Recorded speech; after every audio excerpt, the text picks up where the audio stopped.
ডাব কত বড় হতে পারে এবং এর মধ্যে কত জল হতে পারে আপনাদের দেখাবো। এই ডাবটির ওজন দেখাও দেখি, দেখো কত, 2 কিলো 600, 2 কিলো 775। এবার আমি এর মধ্যে কত জল আছে, শুধু এই যে ডাবগুলো বড় যে তা নয়, এর মধ্যে জলও অনেক আছে। এই ঘড়িটায় 1 লিটার প্রায় জল ধরে, 1 লিটারের একটু বেশি হবে। আমি এটা মাপ করে দেখাবো।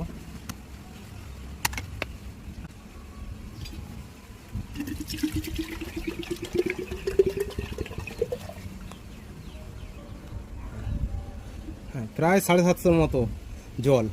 দেখুন, এরকম ডাবের নারকেলের থেকে আমরা চারা তৈরি করছি। যদি এরকম চারা কারোর লাগে আমাদের সঙ্গে হোয়াটসঅ্যাপ নাম্বারে কন্ট্যাক্ট করবেন। 6 মাস পরে আমরা চারা তৈরি করছি, চারা পেয়ে যাবেন। এখানে এই দেখুন।